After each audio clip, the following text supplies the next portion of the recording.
মুসলমান যদি পার্লামেন্টে বসে আল্লাহর কোরআনের ধারাগুলো নিয়ে বহস করে, গবেষণা করে যে এই আয়াতে এটা বলা আছে, এর ভিত্তিতে বিধান এটা হবে, আমরা আমাদের রাষ্ট্র এইভাবে চলুক।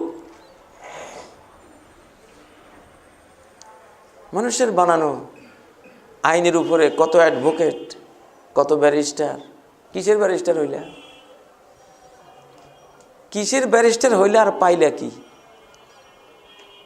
ব্যারিস্টার হইতে আল কোরআনের, ব্যারিস্টার হইতে নবী সাল্লাল্লাহু আলাইহি সাল্লামের 20,000 হাদিসের, ব্যারিস্টার হতা ইমাম মুজতাহিদ সাহাবী তাবেঈনদের যেসব গবেষণা করে রেখে গেছেন হাজারো কিতাব, এগুলির।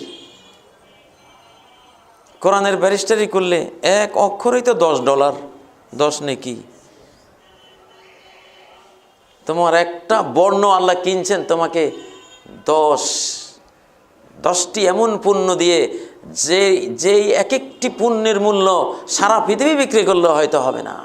কারণ তুমি অনন্তকালের সৃষ্টি, তোমাকে এমন এক জীবন দেওয়া হবে যে জীবনের শুধু শুরুই আছে, কখনো তার শেষ নাই। এই জন্য অর্জন যতই করো তোমার লাগবে। এই মহাকাশকে যদি সরিষার দানা দিয়ে ভরে দেয়া হয়,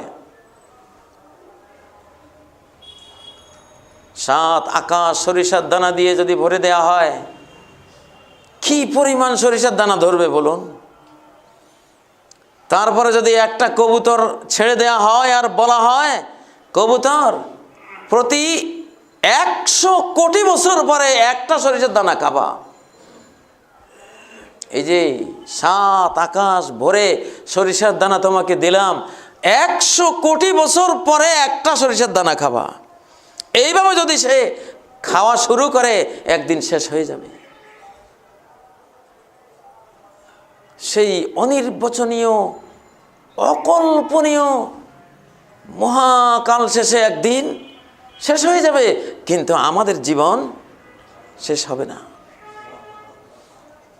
কল্পনা করতে পারেন? অনেকে ভাবতে পারেন যে এত সওয়াব দিয়া করব কি? এটা ওখানে গেলে বুঝবেন, কারণ এটা তো রাব্বুল আলামিনের সিস্টেম।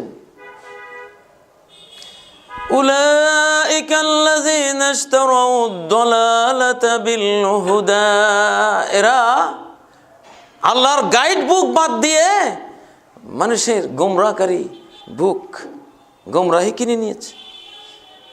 লস ব্যবসা। ফামা রাবিহাত তিজারাতুহুম, এদের ব্যবসা লাভজনক হয়নি।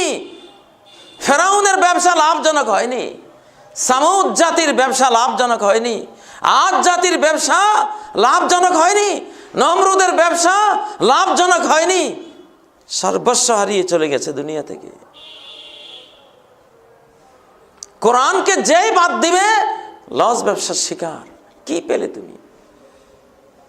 না হয় সারা পৃথিবীর যত লাইব্রেরি সব বই পড়ে ফেললে, তারপরে তো বলতে পারবো না যে এতগুলি বই পড়ে একটা পুণ্য, আমার গ্যারান্টি দেওয়া একটা পুণ্য পেয়েছি। পাবে না।